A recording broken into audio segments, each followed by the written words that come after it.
It's time for Twig This Week at Google. Great panel. Mike Elgan joins Jeff Jarvis and me. We'll talk about the FCC's proposal to use Title II. Victory or not? And we'll also find out what Google's up to with some of its more oddball projects. And I've got a tip for people who want to learn to do a little programming. It's all coming up next on Twig. Netcasts you love. From people you trust. This is Twit. Bandwidth for This Week in Google is provided by Cachefly. CACHEFLY.com. This is Twig, This Week in Google, episode 286, recorded February 4th, 2015. Shake me harder. This Week in Google is brought to you by NatureBox. NatureBox ships great tasting snacks right to your door. Start snacking smarter with wholesome, delicious treats like roasted Peruvian corn kernels. Man! To get your complimentary NatureBox sampler, visit naturebox.com/twit. That's naturebox.com/twit. And by LegalZoom. Visit LegalZoom.com to save on your legal needs and gain access to a network of legal plan attorneys for guidance. LegalZoom's not a law firm, but provides self-help services at your specific direction. Visit LegalZoom.com and use the offer code TWIG to receive $10 off at checkout. And by lynda.com. Invest in yourself for 2015. Lynda.com has thousands of courses to help you learn new tech, business, and creative skills. For a free 10-day trial, visit lynda.com/twig. That's lynda.com/twig. This is Twig, This Week in Google, the show where we talk about Google, the cloud, the cloudiverse. When is Gina coming back for an episode? Is it next month, next week, next hour? Let me take a look at the Soon. schedule. I believe it is next week. Yay. Yay. Jeff and I miss Gina. But don't worry, we've got great people in her place. Jeff Jarvis is here, professor of journalism at the City University of New York. He's got his Chromebook Pixel. He's padding it because we've compelled him to use an unnamed computer for his Skype. Liberal commie computer. But boy, doesn't that look good? Oh, rub it in. That's okay. It's okay. Just think of this as a dedicated video conferencing device, not a computer.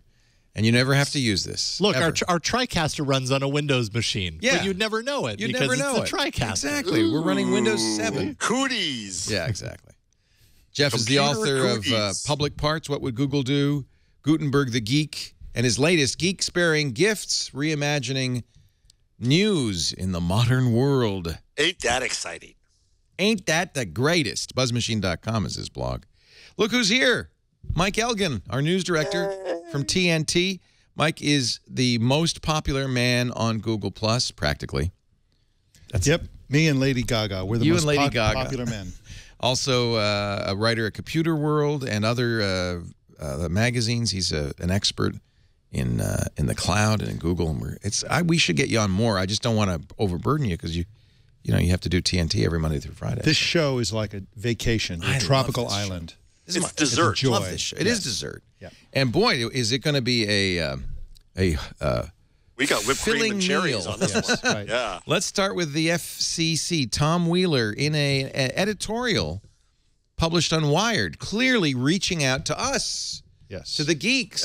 Yeah. Saying, it's interesting. Dan Gilmore wrote an article apologizing to Tom Wheeler for mischaracterizing him as a shill. I wonder, I guess... That's very Dan. That's a very neat thing to do. Yeah. I guess Oliver was going to have to say, I'm sorry for calling you, what do you call him, a dingo?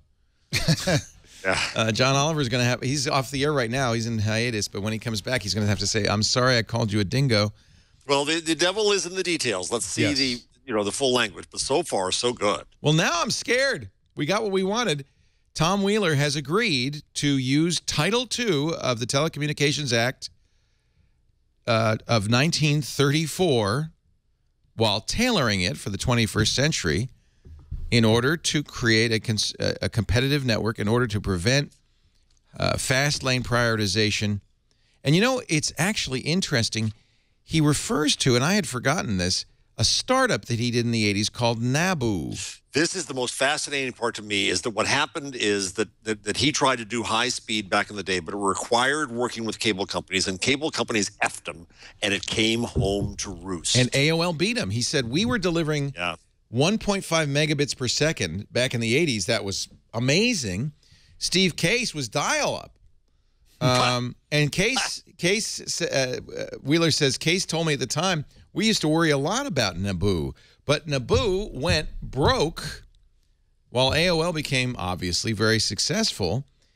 Wheeler writes, why that is highlights the fundamental problem with allowing networks to act as gatekeepers. While delivering better service, Nabu had to depend on cable television operators granting access to their system. Steve Case of AOL was not only a brilliant entrepreneur, but he had access to an unlimited number of customers nationwide who only had to attach a modem to their phone line. The phone network was open. Because the FCC made it open. Cable networks were closed. End of story. For Tom Wheeler to say that kind of, to me, gives him a lot of street cred, because he's right. Well, you know what? He's like a sleeper cell for the EFF. You know, it's kind of great, right? We thought that he was going to be a sellout because he'd worked in the industry and all that. But this experience from early in his career, the permissionless development, the ability to reach people on an open network, he got it in his soul, and it came back. And God bless him. Let's just hope it stays this way. And the phone companies, you know, and the cable companies, you screwed yourselves, guys. You know, you put your, you could have been nice. You could have had a sign up that says "Don't be evil." You could have had a sign up that said, "Just because we can doesn't mean we should." You could have had a sign up that said, "Let's not treat our customers like prisoners," but you didn't.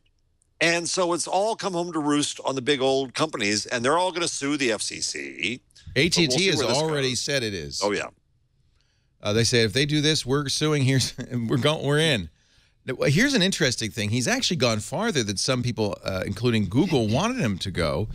He says, using the authority of Title II, I am submitting to my colleagues, the other commissioners of the FCC, the strongest open internet protections ever proposed by the FCC. These enforceable, bright-line rules will ban paid prioritization, fast lanes, and the blocking and throttling of lawful content and services. But here's where he's going. Come here. Yeah, this is really interesting. I propose to fully apply for the first time ever those bright line rules to mobile broadband. And that's a huge deal. Huge deal. Huge. Even Google acknowledged in its amicus filing with Verizon that broadband should be treated differently on mobile. Right. In Google's devil's deal with Verizon. That was I've never been more ashamed of Google. I remember that. And at that moment, and I screamed about it in this show, it was a moment of prostitution to try to make nice to phone companies. It was never going to yield anything. But Google said, we'll apply net neutrality to wired line, not to mobile. And it was wrong. It was evil.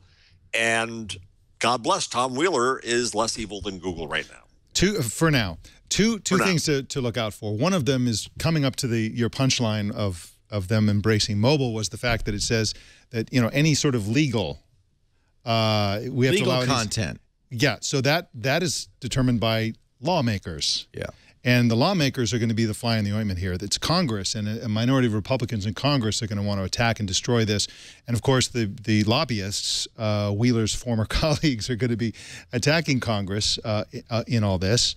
And so that's risky. Secondly, Wheeler said specifically that what I have giveth the future FCC chairman can taketh away in a couple of years. Right. And so that makes me nervous. The precedent is huge, though. It gives it a lot of weight and gives us a good shot of having net neutrality going forward. But you have to realize that if we didn't get net neutrality right now, we would never get it.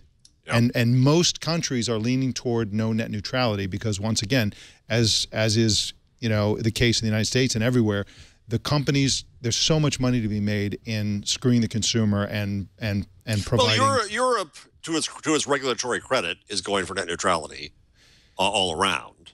I saw Oettinger, the new digital head in Europe, and I'm scared with what he's going to do. I think he's going to do a European-wide, get ready for it, Leistungsschutzrecht. But they sing the song of net neutrality in Europe. I think that we were behind on that.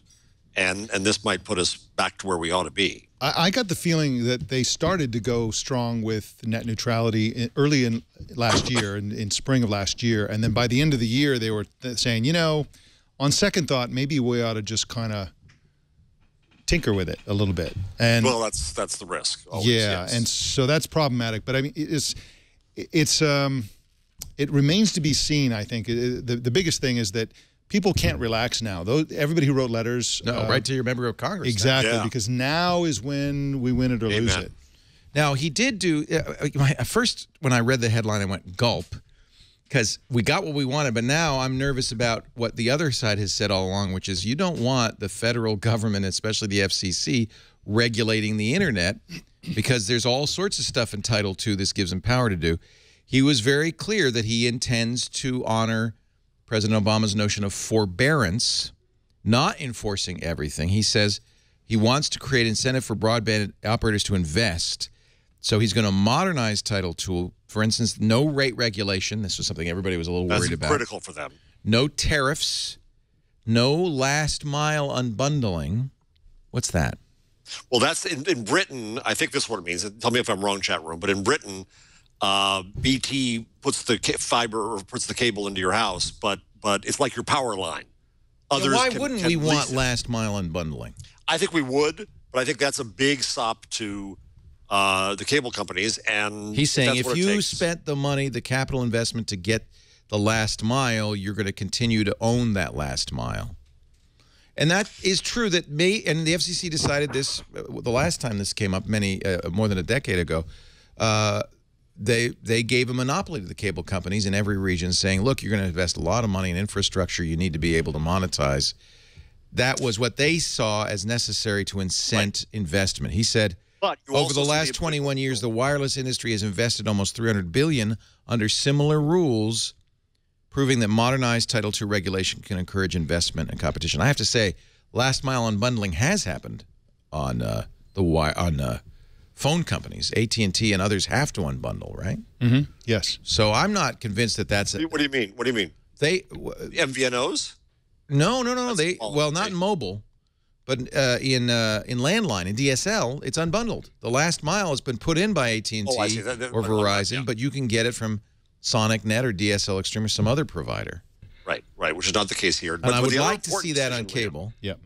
The other important decision, which was a few days ago, which is the administration saying that they're going to fight the limitations on towns overbuilding and competing with cable companies. Municipal internet is the right answer to all of this, I think. Well, so this all sounds very good. In fact, the EFF writing today said, today we are celebrating. Chairman Wheeler's announcement signals the FCC is at long last making real progress on net neutrality.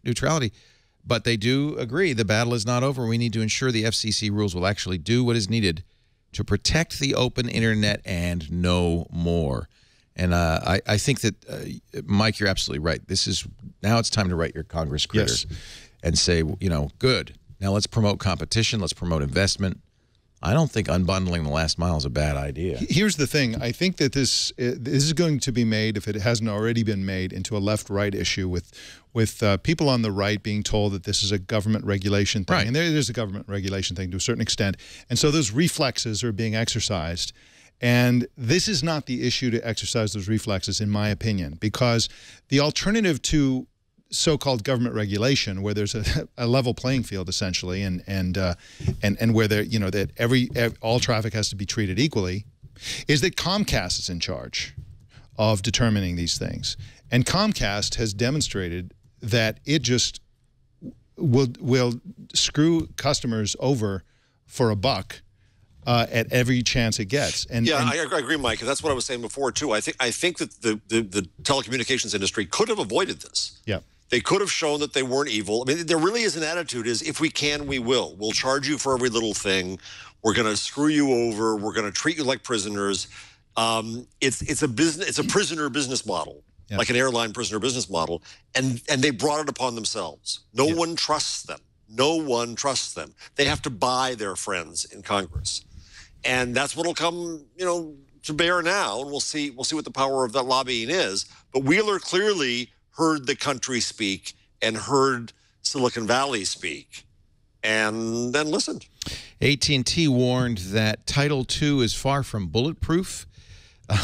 Boy, they didn't pull any punches. Hank Hultquist, writing on the AT&T public policy blog, said, today we made a couple of filings at the FCC disputing its authority to reclassify ISPs as common carriers. He says this decision is driven by political considerations. We think they're going to do it, but we ought to warn them. We're going to court, and we don't think it's sustainable. We think court will overturn it, just as Verizon won in court with the FCC's open internet regulations.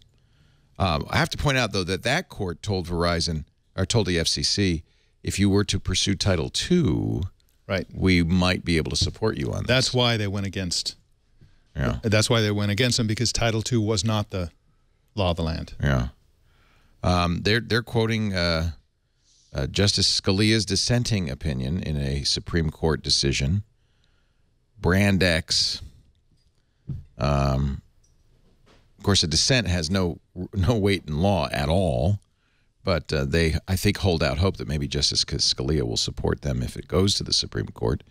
I'm not worried about AT&T's lawsuit. I'm worried about AT&T's by the Congress budget. They give more to campaign contributions and other financing than the other company. Well, and okay, here's their argument. So see, this doesn't sound completely wrong to me. And again, they're quoting Justice Scalia. He said ISPs are not merely an information service; they're a transmission service. He compared them to pizzerias that offer both a combination of pizza and home delivery, or a pet store that sells dogs but includes the leash. I'm getting a headache. Scalia is notorious for this. We disagree with Scalia's view that ISPs simultaneously offer both information and telecommunications service, says AT&T. The FCC has long adhered to an interpretation of the statute under which these definitions are mutually exclusive. You can't be both a telecommunications service, a transport, and an information service. I don't understand that analogy. In what way does your average ISP, you know, I mean, obviously the Comcast and so on are serving up both content and bandwidth. Is that what they're talking about? I mean, they shouldn't. They shouldn't be doing that. You shouldn't get your puppy from the same place you get the leash or whatever. We want dumb pipes. The dumber, the better. Right. And the bigger, the better. That's what we want. And that's what we need in order to compete with the rest of the world economically. That's what we need in order to retain our status as an economic superpower. You know, we need these things. We can't be nickeled and dimed to death by... Right, so... Sorry. No, go ahead. Dumb pipes are a commodity, and they know that, and the value will come in the unique content, and we're going to buy that from Netflix, not from Comcast, and that's exactly what they're afraid of. And they know it. They know this is happening. They know it's inevitable now. This is not a big surprise to them. They're just trying to fight to the last, rather than saying, this is where the world's going. Why don't we start our own damn Netflix and compete like crazy on the basis of quality? I have to think this public policy blog is aimed at congressional staffers and if they understood it, members of Congress. And it's essentially laying out the argument. This is what we paid you to say. Yeah. Here it is. Yes, exactly. This is what you should be saying now. So not only are we talking a lawsuit, we're talking severe lobbying along these lines. We'll see. Tom Wheeler, I apologize. You're not a dingo or a shill for the telecommunications and cable companies. You are a free man, and you did the right thing, I think, so far. Yeah. And I think did it in a very nuanced way that protects a little bit the people. You know, we did a great debate on Twit maybe a couple of months ago with two internet service providers on different sides of this, and I think that he's saying the things here that will reassure the ISP from Larry at Wyoming, who was very concerned about getting a heavy-handed government regulations in his business while protecting the internet. So it seems like he's done a good job on this. Let's hope so. You wrote a good article, Mike, on Computer World. Thank you. 7 smartphone rules that changed this week. That kind of ties along. This was before the FCC decision. It was, but the FCC lately has been, well, the month of January, changed everything for smartphone users. They're very really pro user. Yeah, exactly. So just quickly going through these, the carriers, if you recall, well, the FTC actually and the FCC are both working together, but basically the FTC said that the TracFone, they basically ordered the prepaid mobile provider TracFone to pay a fine of $40 million because they throttled an unlimited data plan. Wow. So essentially that established the rule. These aren't laws, these are just rules basically, but everybody has to adhere to these precedents where you can sell unlimited data plans and you can throttle data, but they can't be the same plan. If you the FTC was clear to say this is not a rule against throttling. This is a false advertising ruling. You can't say unlimited in an advertisement and then throttle. Exactly. And actually, I think that's a little controversial because unlimited means as many bits as you want. Throttling just means we're going to give them to you slower. Right. But taken to an extreme, you can imagine, we'll give you 1 megabyte, and after that, it's the speed of a 300 baud modem. Yeah, the but it's unlimited. Is clear. Yeah, the intention's clear. Yeah. But here's Mike. The eighth rule that's not there is that hotels can't sell high speed when it ain't high speed. Yes. They should be held to account for what they sell. Right. And this was the second change that they made, which was the FCC declared that true broadband, they upgraded it. It used to be 4 megabits down, 1 megabit up. Now it's 25 megabits down, 3 megabits up. What does that change, this new definition of broadband? It changes the idea that, that they're going to be selling a 4 megabit per second connection as broadband. Yeah. Everybody uses broadband now to be synonymous with just internet connectivity. We do it all the time, and we journalists do it all the time. Just call it a mobile broadband, for example. Well, there's a lot of data connectivity that's super, super, super slow, and we're calling it broadband. Broadband used to be a distinction to separate fast internet connectivity with slow internet connectivity. And it's still, I mean, 25 megabits per second, I don't think, for downloads, I don't think is that fast.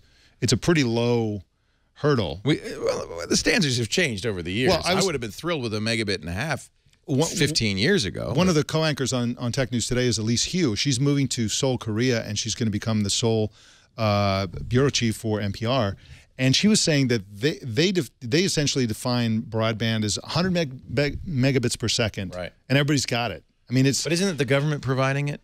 Is it private industry or is it a government-run? I think the government is squeezing the carriers, it, perhaps. Something like that. But it's that's the issue. I mean, we hear a lot about Sweden and South Korea and other countries where they have very inexpensive, very high-speed internet. Yeah. But in almost every case, it's subsidized. Yeah, basically, and I don't see anything wrong with that. No, I don't either. I'm not a big government should be taxing and spending. But I saw a study. I think it was last year at some point. Somebody calculated how much it would cost to give everybody in the United States Google Fiber level speed. How much? It was like a couple $100 billion bucks. It was basically what we spent in it. Afghanistan in like 2 weeks. Apple should or something. You know, it's exactly. So I think it does have an unintended consequence because by redefining broadband, you suddenly make Comcast 56% of all the broadband market. They have more than half of all U.S. broadband customers. Good point. Yep.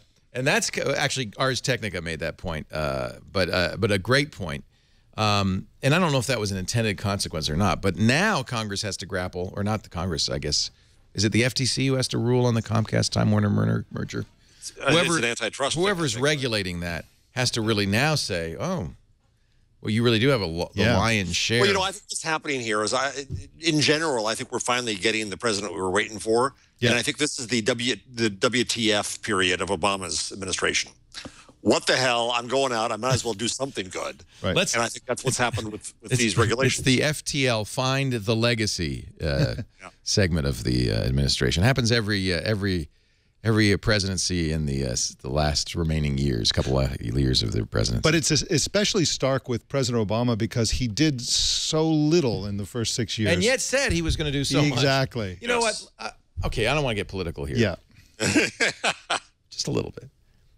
I think he deserves more credit for the health care act. Yes, he does. I agree. I think that I absolutely agree. And I know it's Obamacare, and Fox News thinks it's a really bad thing. But I have to say that was something I never thought, and I don't think anybody ever thought would become the law of the land. Yep. And while it's not single payer health care, which is clearly what needs to happen, it's a huge step in that direction. Yeah. And millions of people who were not covered by any health insurance are now covered. And he also deserves blame for the website. End of political. Yeah. In terms of technology in particular, I think there's been a lot of movement in Washington, both from Wheeler and from President Obama, in the right direction. Yeah. Whether you're Weirdly on the left enough. or the right, personally, I hate it when these things get sort of owned by the propagandists who want to divide everybody. Can we credit the internet population and all the comments for this? Do we get credit for this? I think there's a lot of credit to be given to, because essentially these are the people who are paying attention, who have a lot of money. Silicon Valley has a lot of money. We sat up and we said, we want this. Yes, exactly. And I think maybe Wheeler and Obama said, oh, and these people vote? Yeah. Okay. And they give money. And they give money? Which they need to. And they lobby. And they lobby. Item 3 on your list, hotels. Marriott gave up. Yes. Hotels cannot block your Wi-Fi hotspot. Marriott said, well, okay, all right. Again, credit the internet community. Wasn't there some fine print to that, though, Mike? Not that I mean, essentially, the Marriott actually implemented it only in one hotel. They were fined $600,000 for that. But this is not. This hasn't been formally established yet. But in separate speeches, FCC Commissioner Jessica Rosenworcel and Tom Wheeler both said in very clear terms that blocking should not be allowed. They basically pointed out their intention to not allow it. And what was really refreshing was that Rosenworcel actually said that we need a lot more unlicensed spectrum that can be used for things like personal Wi-Fi hotspots. And so the FCC, at least those two on the FCC, I think those are the two most influential chair people, they are very much in favor of no clamping down on personal use. Like, a Wi-Fi hotspot is essentially where you go and you plug into the hotel's network and then you turn it into a Wi-Fi hotspot that 5 people can use in your room, or one person can use with 5 devices, whatever it is. And they're basically saying we're all favor. This should not be restricted in any point, either by the amount of available airwave, frequencies, or by the policy of whatever hotel you're staying in. So this is really a really great direction for the FCC to be going in, because it was unestablished. I mean, it was essentially something that was an open question. Can companies who provide internet connectivity as one of the benefits or services that they provide force you to pay for each device that is on that network? And now the answer is no, they cannot, which is great. So item 4, you don't have to die needlessly.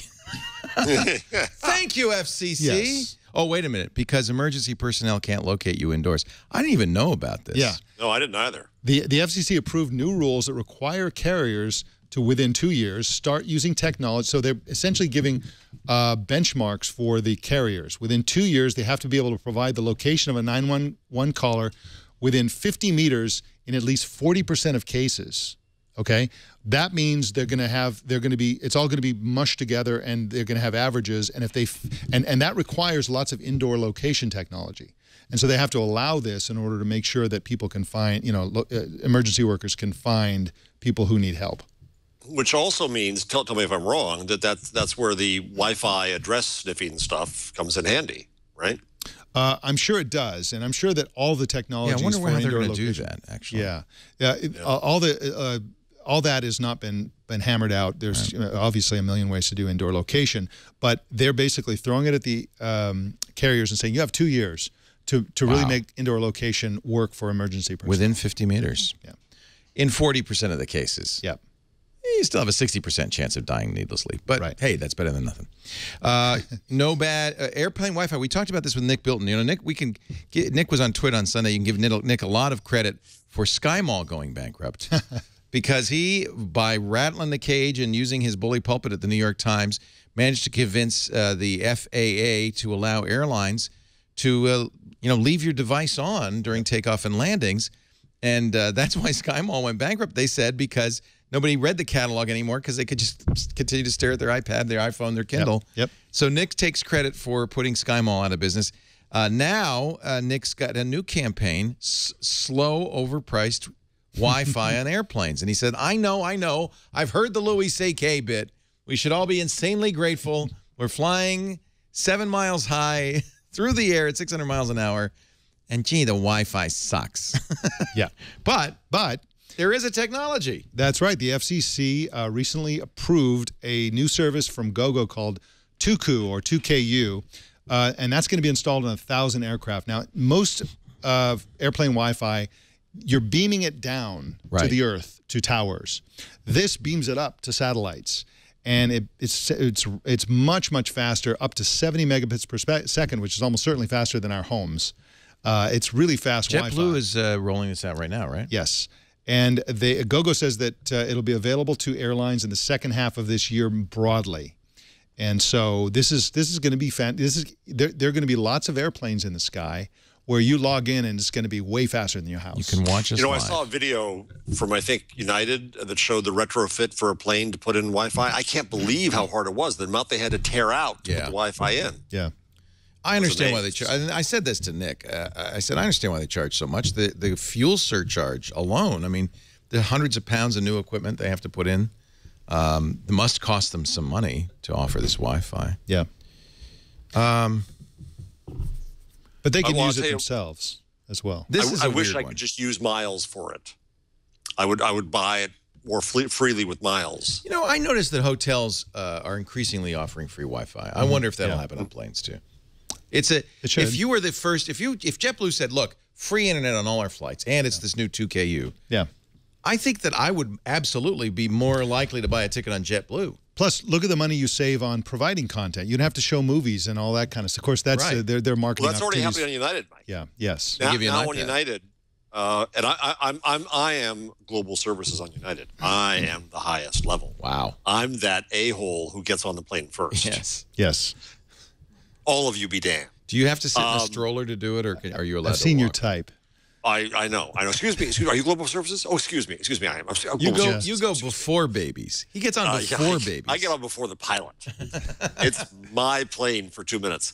But I think that Wi-Fi would be a great benefit for the very frequent flyers. I think it's a benefit that you can use, and the cache they get is limited.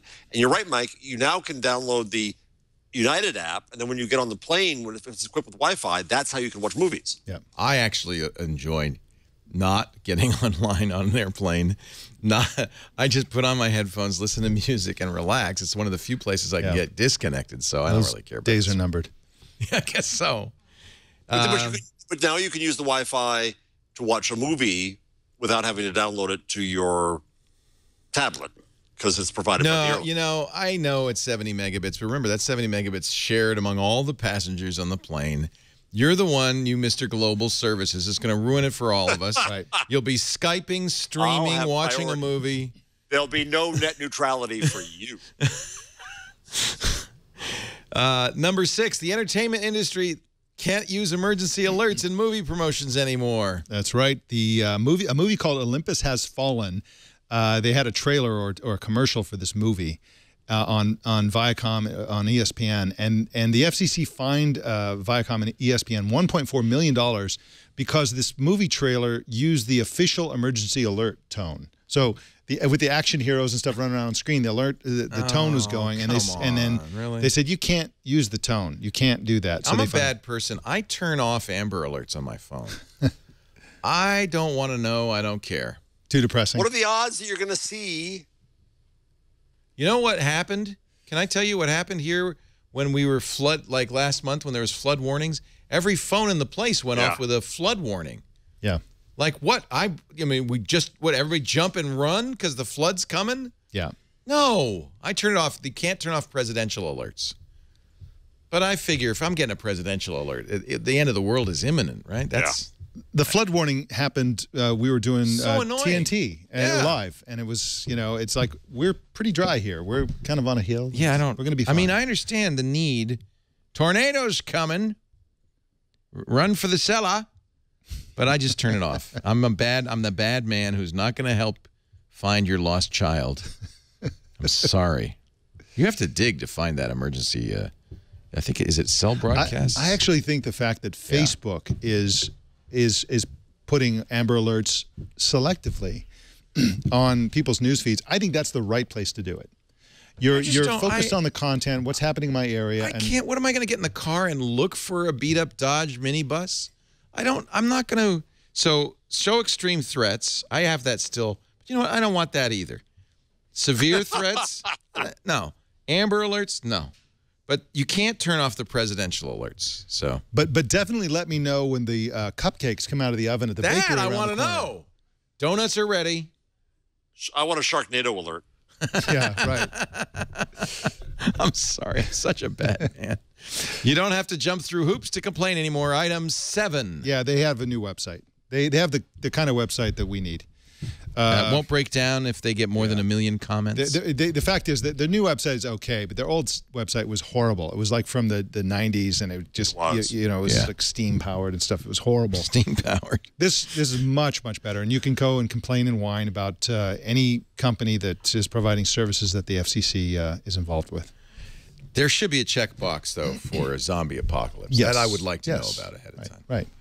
We're going to take a break, come back with more Jeff Jarvis, Mike Elgan, Leo Laporte, talking Google and the Googleverse and net neutrality. This is the one place, really, I find when I bookmark news, I bookmark a lot of stories for this show because this is the catch-all. We can talk about anything on this show. And even if we didn't, Google itself is a massive generator of news stories. It all has to have to do with Google.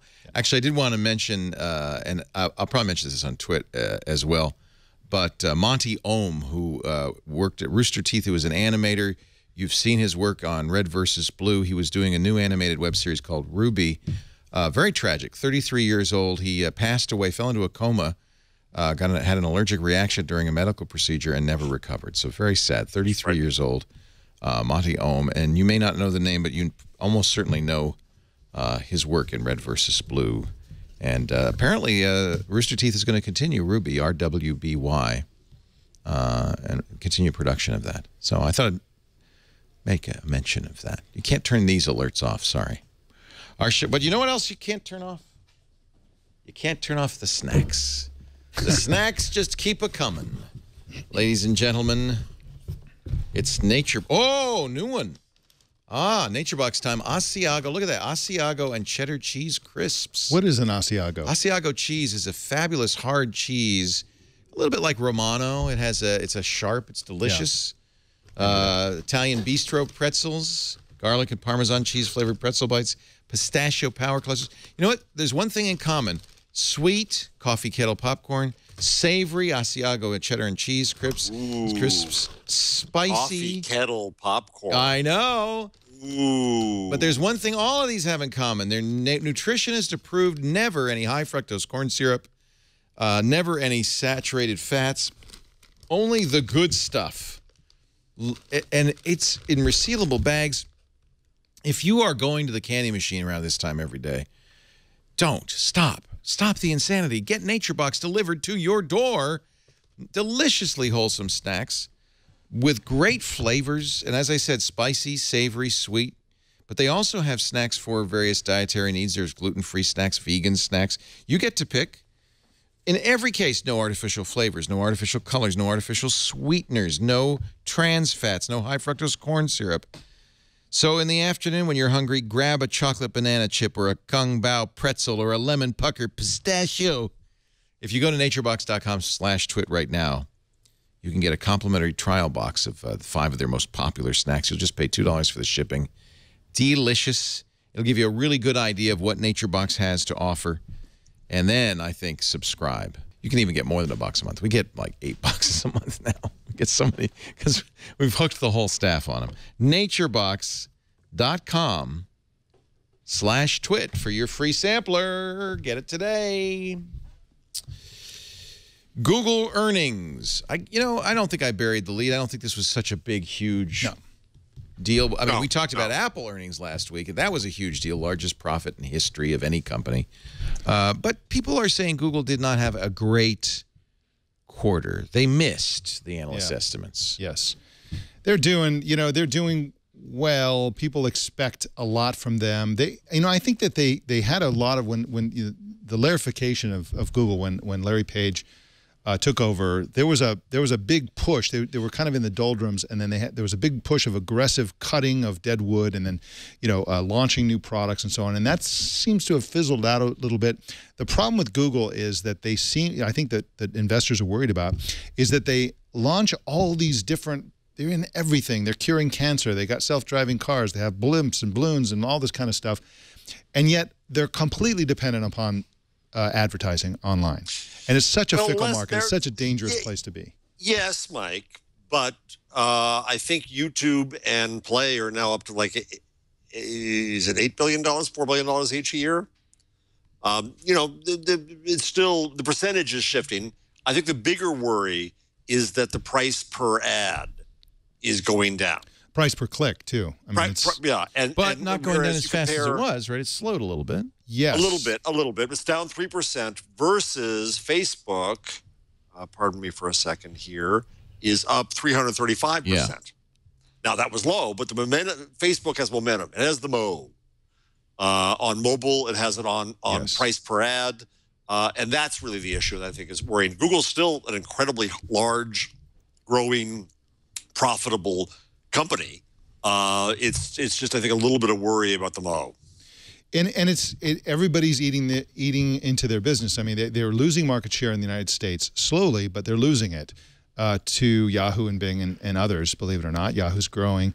And it seems like no matter what Google does, other companies are aggressively getting into it, even areas where you thought nobody else would get into that. I mean, we just had a story on Tech News Today this morning that it looks like Apple might have Street View cars, and it might even be launching a product called Apple Search. I think that neither of those things are 100%. They're maybe 50-50 at this point.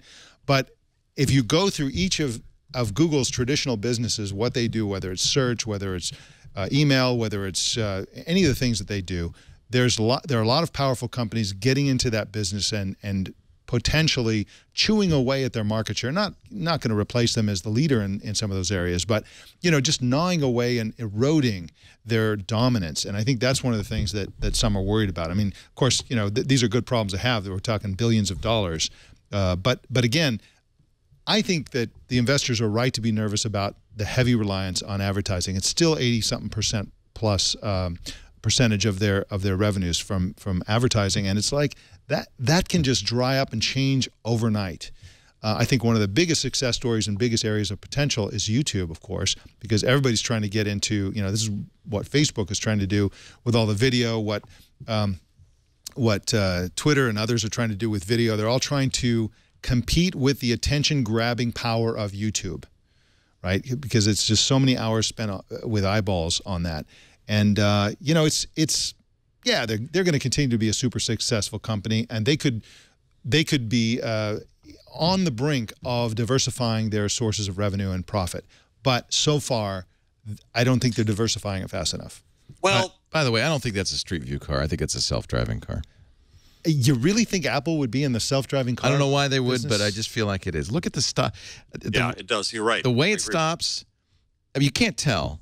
The way it accelerated the minute that car pulled away, it keeps exactly the same stop distance. I think that's a self-driving car. It doesn't look like a Street View car. Is it too much to ask for both? I would trust Apple and Google to make a self-driving car a lot more than I would trust Uber. Why would and Uber is apparently in that business too. I don't know why Apple would either do Street View or they have Apple Maps. Yeah. And they don't like Google. They don't like to depend on Google. I don't think I really can't see Apple getting into the if they were doing a Street View, you'd see a lot more of these. Well, I've only seen 2 in the wild. I think I talked about this with Katie Benner this morning on Tech News Today. I think that there's a strong possibility that they're dipping their toe in the water. They got billions to throw around. Why not just check it out and see what it's like? See how this might improve maps. If it works in San Francisco, maybe we'll throw $1 billion at it and go nationwide. But the difference, Mike, I think is that Google's in a better position to monetize local because it has the advertising structure. For a huge mass sales force. Apple's really not there. Yeah. Google Google has $64 billion in cash, good position for acquisition. Yep. Their tax rate significantly lower than Apple's. The effective tax rate was 16%. Apple was somewhere around 26 or 27%, I think. Yeah, but all those Irish sandwiches and all that stuff, that's Google's all doing good with that. Yeah, yes. It's going to go away. In fact, we talked on Twitter about, was it on Twitter? No, yesterday on MacBreak Weekly about the fact that there are 2 motions afoot to tax these overseas earnings. Yep. President Obama has suggested a 14% tax, and then Nancy Pelosi has suggested along with Rand Paul, of all people, has suggested a lower, I can't remember what it was, 4% tax, but a one-time only tax that would allow repatriation at no cost. Which is not going to make the Europeans happy. Right. Well, and that's what we had. Because what they'll do is they'll just declare all the revenue to be American revenue. Right. And we had an actual foreigner on the show, Renee Ritchie, who's from Canada, and he said, you know, that sets a bad precedent for a country taxing income from another country. And so I think that probably this is a non-starter. This is going to be a fight. Yeah. Anyway, so let me just say this about Google. In full disclosure, I own Google stock. I ain't selling it. It's going to do amazingly for a long time to come, I still believe. I think you're right. And would you buy Facebook stock? Yeah. I wish I bought it long ago. Right. Yeah, I think you know, the thing is about Facebook that as a user, I'm not as engaged as I wish I were to fully understand where Facebook is and it's going. You know what I mean? That's my issue there. I mean, I'm engaged in Google Plus. Mike and I are the two wackos in the world who are. With Facebook, I delve in all the time. I just am not as into it as I think I should be to understand where their business is going. But, you know, Facebook.com is not where their business is going. Their business is going in a million different apps, and they're really aggressive, and they're being successful. And I would definitely buy Facebook stock. And I think their monopoly on everybody is growing to the point of no return. Nobody cares how bad Facebook is. That's what everybody is. And so you got to be there, and it's just... What about the argument we hear, though, Mike, all the time? Oh, but my kids aren't on Facebook. Now, they're on WhatsApp, and they're on Instagram. Is that the answer? Yeah, they're also not using email, but they will. They'll come around. They are using Snapchat. I know it for a fact because Nick Bilton told me so. And if you haven't seen Nick Bilton's Snapchat instruction to me on Twitter on Sunday, you got to watch. But, you know, you really know what the kids... I'm a believer. The kids use Snapchat. You'll know that kids are using Snapchat when Facebook buys Snapchat. Didn't Facebook try to buy Snapchat? They did. But, you know, it's like, you know, maybe they'll throw $20 billion at it or something like that. What I'm saying is... a lot more than WhatsApp. What I'm saying is that Facebook is, whenever they see a category that is threatening their, you know, where people are going, they'll go and snap it up before people can go there, essentially. Yeah. Look at WhatsApp. The kids aren't as dumb as they look. And they're also very fickle. So they're both smart and fickle. And I talked to my son, Henry, who's 20. You have a young son, 2 young sons, so you kind of know too. But I had Henry over the Christmas break, and about 6 of his friends, all the same. Yeah. All college students. I said, do you use Facebook? No, that's what our parents use. Do you use Twitter? We use it to message each other for fun. It's a hoot. They don't use it the same way we do. Do you use WhatsApp? No. One guy used it with his French girlfriend. That's it. What do you use? Snapchat? All the time. A little bit of Instagram, but mostly Snapchat all the time. But Snapchat is the social network for fickle people, as you said. Yeah. And it's like once they have kids and the kids, you know, Facebook. Maybe they'll come to Facebook. Facebook is the inevitable. That's where the gravitational center of the black hole is. I mean, it's like people get sucked into it one way or the other eventually. Most people do, not everybody. And so, yes, when you're like Henry, you're in college, you got a bunch of young friends, probably half his friends he met within the last 2 years. There are no baby pictures. You're right. You know, you're right. And it's like, you know, that's a place where you can come and go. Next year it'll be something else. I guarantee it. There'll be another platform that they will have left Snapchat for. Well, that's what I mean. They're fickle, so you can't really predict. Wow. Do me a favor and just go to Snapchat.com right now. I don't think there is a web interface. There is. And what's striking about it is the big media brands that are there. Oh, yeah, this just happened. Have you seen... Yeah, this is phenomenal. Have you seen Katie Couric and what she's doing on Snapchat? A little bit, yeah. I think it's very intriguing. Let me show you. I think it's very interesting. She's doing news on Snapchat. So they just added on Snapchat I've been logged out. I got to log in. Well, so what she does is, you know, you only get, how long is it? 10 seconds per snap. And they die, by the way, after 24 hours, even if nobody looks at them. She's doing one story, very nicely produced. In fact, there must be tool, like a desktop tool for these brands, because there are people doing like content on Snapchat. That's what you're seeing here. Yeah. So okay, let me go back into Snapchat. Yeah, they're using Snapchat YouTube Discover. stars. Yeah, here's Snap. You press the Discover button. These are all the different brands: CNN, Comedy Central, Cosmopolitan. But here's Yahoo. Watch what I don't know if you'll be able to hear this, but watch what Katie Couric's doing. It's really, or I guess Yahoo's doing. We should probably say. No. A TransAsia flight carrying 58 hits a highway bridge before crashing into a river in Taiwan. 23 are dead, 20 missing. That's a but news there story. are survivors. Now it's going to repeat. TransAsia flight carrying But then, if I want, I swipe to the next in one. the suburbs of New York City strikes a car on the track. Jeez. Hundreds are forced to flee. A commuter train in the suburbs So that of New repeat, York City and then I swipe again, another story. Now I don't know what value. I don't know if they can monetize this. I don't. It's obviously. I think. Certainly branding. I mean, Katie. Well, I asked Katie Nick needs- on this because Nick is just wrote a New York Times piece singing Snapchat's praises. I said, "Are these brands wasting their money?" He said, "Absolutely. Yeah. This is great for Snapchat, but I got Not to tell for you, Katie. But Not for Katie Couric. Here's why. Because I think that Marissa Mayer hiring her expected it would draw audience to it, but people have to know she's there. right? yeah. And once she's there and interested, I think that's branding that's important. Do you really think that anybody uses Snapchat goes, oh, there's Katie Couric. She's on Yahoo News now. Well, let me do another full disclosure. Is that Katie is in fact and indeed an extremely nice person, and I imposed like crazy on her for her to speak to my daughter's school about women in media, and she agreed to do it. So I love Katie right now. I do Katie too. being a hero. I do too. Katie's absolutely sweet as can be. She's as nice as she seems. Did she ever And- find out what internet was, though? That was the, Yeah. That was the greatest. That's part of her. That's she. She's willing to make fun of herself, and I think she's trying very hard to be innovative. And so I think there's an audience of people who really young people didn't watch Katie Couric on the Today Show. Right. They didn't watch her on CBS. So she's somebody new. Yahoo News. Who knows? I think it's worth the shot. I was telling Mike, I think we should do TNT this way.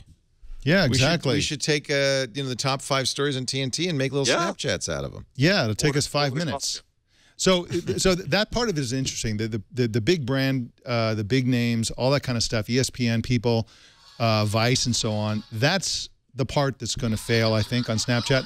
There's another thing that I think is really interesting, which is that I can see my son watching this because this is just highlight clips, and this is about his attention span. It's Yeah. 6 seconds. yeah, And so, actually, this seems to me like the ESPN thing makes sense to me. it does make sense. I'm not sure. The big problem is that people approach Snapchat with a mindset about what they want to do with it, and it's not. It's a communications medium, and so they have an uphill battle convincing Yeah. people to embrace that as a content, passive content reception, medium. But Snapchat is also launching something called Snapper Hero, which are YouTube celebrities like Shonduras McBride and Freddie Wong and others.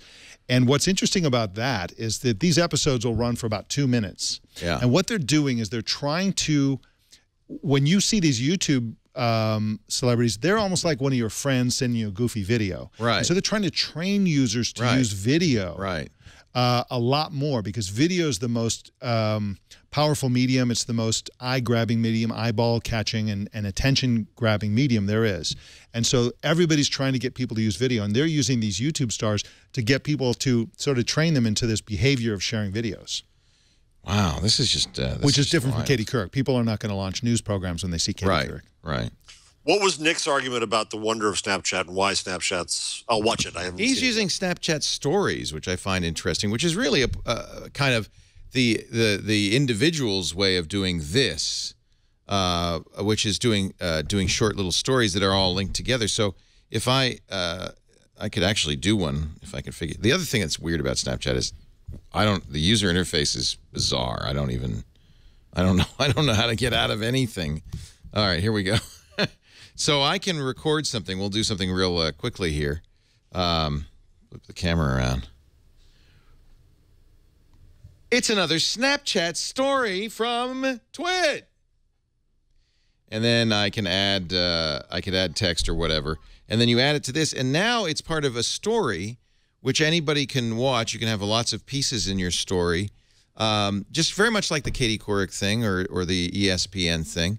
People can subscribe to you. It's not, you know, messages from friends. So Baratunde is doing that. Actually, I wish I could show you Bilton's yesterday, but it's gone. That's the other thing that's weird, is that it goes away, right? So this is Snapatunde.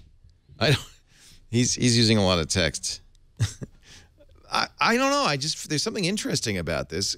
Nick really feels like this is a communications medium for a new generation, and that it's the kids. And of course, as you know from being in media, Jeff, for years, everybody wants the kids. Yep. How can we get the kids? What are the kids doing? Why would anybody want the kids? I don't know. Screw the kids. That's why I turned off Amber Alerts. We're going to take a break. I've decided my new persona is going to be grumpy. We're going to take a break, come back with more. We've got a good panel, I tell you. It's always great with Jeff Jarvis, Mike Elgan, talking the Google, talking about stuff. But first, let's talk a little bit about LegalZoom.com. If you're starting a business, if you've got a family, legal costs can really eat you alive. In fact, probably it's enough that it's kept you from getting that will or the healthcare power of attorney or a financial power of attorney. Maybe you've got a business, but you haven't created a limited liability company or an S Corp or a C Corp yet. Well, LegalZoom makes it easy. They're not a law firm. They actually are self-help services at your specific direction. So you go to LegalZoom.com and you start getting your life organized. A great place to start, protecting your family. Take control of your family's future. Make a will or a living trust. LegalZoom makes it easy. There's no more affordable or easier way to make sure your family's legally taken care of. You can also get your business in shape. Trademarks, patents, incorporation. All very affordable. Now, from time to time, you might want an attorney to ask a few questions. If you like more help, LegalZoom can connect you with an independent attorney in many states. LegalZoom's not a law firm, but these pre-negotiated fixed-rate prices are very affordable to get answers from an attorney as well. I think LegalZoom's got it all. Everything you need. I want you to visit LegalZoom.com. Get your family or your business protected. Do the things you need to do, much less expensive than you'd ever imagine. And when you use the offer code TWIT, you get $10 off at checkout. LegalZoom.com. Don't forget to use the offer code TWIG. Did I say TWIT? TWIG. When you check out. I'll save you $10. It's a really great idea. Project Tango. What is Project Tango? That's the phone thing, isn't it? Is this the era? 3D mapping. Oh, it's 3D mapping. Oh, that's the 3D mapping. That's right. It's a physical hardware prototype device that has powerful chips in it that essentially can very quickly 3D map indoor spaces, which can be used for a million things, like for gaming, for augmented maybe reality E911 stuff. Yeah, exactly. Yeah.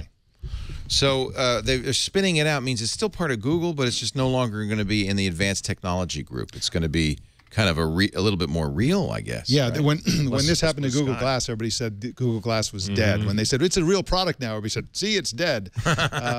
No, it's a real product now. They're going to sell this. Yes, absolutely. Well, I mean, this is a device that is something of a reference platform. So they're going to basically. Could you put it on a smartphone? It looks like it's something. Yes, it is. It is. Wow. It's a modified phone that has graphics chips in it that, until a year ago or 2 years ago, only existed in very powerful computers. So it's high end, kind of expensive, but you can imagine. Unbelievable. Like when Microsoft rolled out the HoloLens, everybody said, wow, this is the future. This is amazing. Yes, that is the future. That experience is going to be a massive platform. Just like you said, Leo, on several shows, that this is a whole new platform. But I'm not so sure that Microsoft is going to own it. This is going to be enabling that sort of device. You'll be able to plug in a headset into this thing and walk around with this thing. I just think that the opportunity for sight-impaired people is unbelievable. So you use this not only to map, but once mapped, you can use it to navigate around. You can walk around in here. Take me to the bathroom. Wow. You know, just right there. Right. The power of that. And then put in things like Internet of Things. Yeah.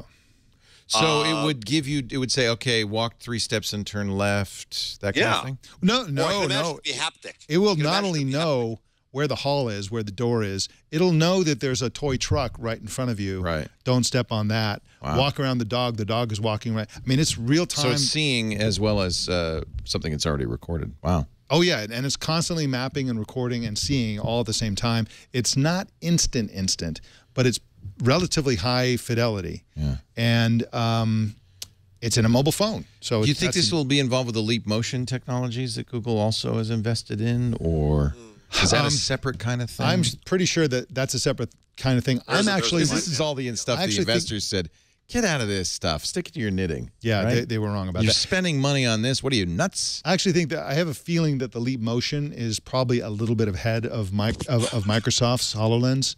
And I don't think this is related to Leap Motion. This is all about making a sort of indoor mapping like highly mobile. And I don't think your Galaxy S7 is going to have this technology in it. I don't think this is going to be a consumer it looks like it's a dedicated thing. Yeah, right? it'll be a higher end device, right.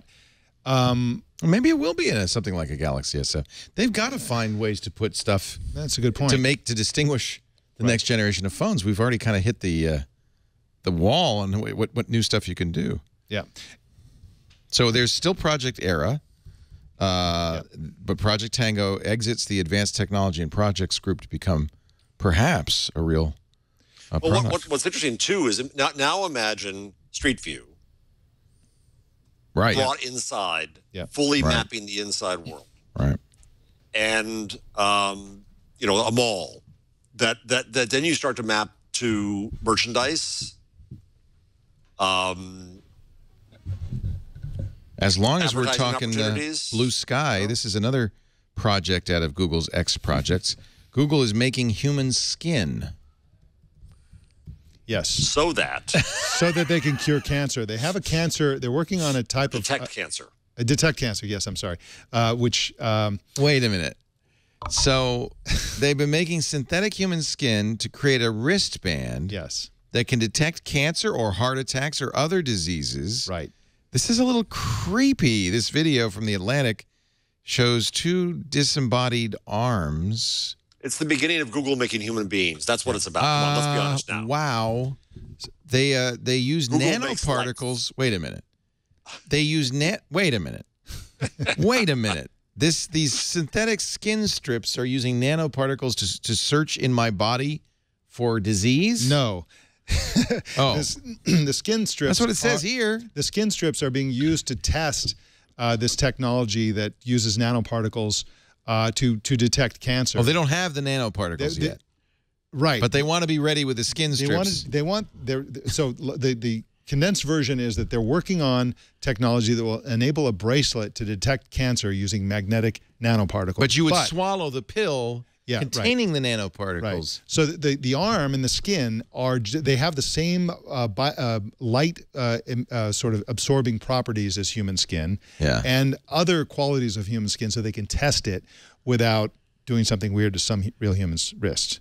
So the artificial skin, the artificial arm part of it is a test dummy for their technology that would detect cancer with a bracelet. It's a search engine company. Of course they're doing this. Of course they're doing it. Google is going to replace you not with a robot, but with an artificial human. That's it. Let's just be honest. Advertiser supported. That's what we feared, and it's happening. I'm kind of thrilled that. And is Larry or is it Sergey? Sergey. I'm kind of thrilled that Sergey has decided I got more money than God. What should I do with it? I'm going to, blue sky stuff, support blue sky stuff. And better yet, instead of just leaving Google and, having a secret lab in a mountain volcano somewhere, I'm going to do it inside Google. I think it's more than that, Leo. I think it's Bell Labs. Yeah. I think it's the role that AT&T had at once in this country where we're going to do things about space and we're going to invent the transistor. And was Bell Labs stuff as goofy as this? There was not quite as goofy, but there was pure research. There was absolutely pure research. And Unix came out of it. Yeah. C came out of it. Much of what we use as modern computing came out of Bell Labs. As you said, the transistor. But I think that what Bell Labs did was all about computing and electricity and that sort of thing. Right. What this is all about is, I think that Sergey and in particular, and Google in general, tend to see Google as the experts in using massive data sets to do creative things to solve problems in a way that used to require a lot more money, a lot more people, and a lot more time. And so, you know, I think that they see this as identical to the search engine business, because you're basically doing lots of data crunching and figuring out all these things. Like, remember, Sergey's wife, they're still married, runs 23andMe. And I'm sure that they have had many conversations about how you could use big data number crunching to figure out all kinds of correlations about health. Oh, people who are left-handed and also live in Utah, you know, never get cancer, whatever. I mean, whatever the, you know, these unexpected, and they're right about that. He's right about that. You can do so much good in the world. Right. And by the way, there's probably some profit in all of this too. I mean, I'm sure there is. I think one of the things Google does recognize, we've talked about this before, that the search thing isn't going to last forever, and you've got to have the next thing. And I'm sure that's what Bell Labs is up to. So here's an interesting thing. You can be your own technical director. Jason Howell has always dreamt someday of being able to watch video and switch the angles. This is a YouTube performer named Madeline Bailey. She's the first to have switchable angles. So right now we're on this angle, but let's say you'd like to see a side view. Wow, does it of the same? Now this is the same video. Talking about the YouTube Music Award. And now he's talking, so let's go look at him. But you wonder what she's thinking while Arnold is talking? Or let's get all of the... It's too bad this is wasted on such horrible programming. Yeah, well, imagine, he's Leo, bringing the fanny pack back there. What and the it's just hell? 3 cameras. Imagine the 30 cameras you have. I would love to be able to do this. What do we have to do to get into this project? We actually have content. Yeah. We almost already have this with the drop cams. Yeah, You we can just do. go there You and can. switch We with have your 6 drop cams. You can just switch from. But not as... I like how fast this is. Yeah. This is like... You know, I've always thought this would be kind of interesting. We actually have dreamt of doing this for a long time at Twitch, since almost day one. We're 10 years old. But I realized I had to have a separate stream for each camera. And I was thinking of a user interface where you could do that, where you could cut back and forth. Then you got to have a website. Yeah, but you can't afford a website, so... Oh, you had to bring that up. Oh, please. Sorry. Switchable angles, says Computer Vision or CompuVision in our chat room. Switchable angles was a part of the DVD standard 20 years ago. Just nobody did it. Huh. Yeah. Yeah. I remember that. I don't remember that dimly. Well, even before the DVD, what was the big the big disc? Laserdisc. Yeah, Laserdisc. Yeah, Blu-ray also has angles. Yeah. I mean, I don't know. I feel like... Don't most people just want to watch, I though? feel like this is your job, Jason.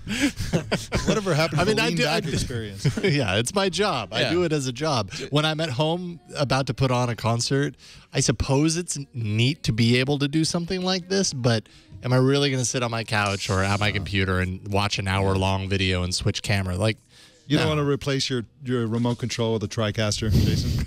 Well, but imagine how you could create programming that would be made for this. Dude, totally. Well, I think porn could benefit from this. Oh, yeah. This is interesting. There it is. All right, there you've seen it. It's an experiment. Madeline Bailey is doing it on her YouTube channel. YouTube Music Night performance there, and that's how you switch around. It's cool. I mean, it's not a hard thing to do. I think Alex Lindsay did something like this as well. What is smart lock? Should we do this story? What is smart lock? Oh, this is driving me nutty. What is smart lock? Smart lock is so that you don't have to unlock your computer when your phone's nearby if you have Android 5 and if you have Chrome. Oh, I like it. Okay, so you would think that I, of all people, would be able to do that. Yes, oh, Mr. No, Pixel. no, because guess what? What? Google Apps accounts get screwed again, and you got to march through all kinds of hoops and light them on fire, and I still haven't been able to make it work. I, Google fanboy, have not been able to make this friggin' work. And while I'm at this, something else has changed. So that now, even though I'm signed into my apps account, every window is my apps account. It's all apps accounts. When I open a new Google app, it defaults to my Google Plus Gmail account. So I try to open something in Docs. It opens it up in the wrong damned account because Google can't figure this out.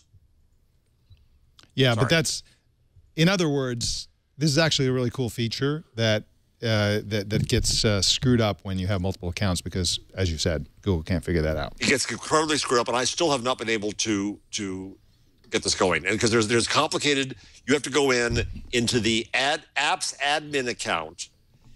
There's the Chrome thing, which is hidden in other apps. Then you have to go in there and find the place where you say, okay, you can use this neat new feature. And then you need to restart, and then you need to find it. And I still can't find it. I don't understand how this is like super different from the feature that, remember I think they first introduced it on the Moto X where you had the Bluetooth thing, and then you also even had a little magnetic. Yeah, the skip. That. Yeah, but you could also do it with your phone or whatever. They do that now. In fact, it's on, no big on deal, the current right? Moto X, if you're, it's a trusted Bluetooth network, it just unlocks it. Yeah. And of course, this concept is going to be huge in the Internet of Things and home automation because this will unlock everything, turn on lights, turn on that. It'll be like Bill Gates' house. You were going to wear. I think you were going to wear your electronic identity. Yes, and it should be your smartphone. No, I don't think it's your smartphone. I think your smartphone is just another accessory. Did you ever get into Bill Gates' house? No, never did. I always tried to, but the guards catch security, me each time. Because I remember when he built it, and this was 10, 15 years ago. Yeah.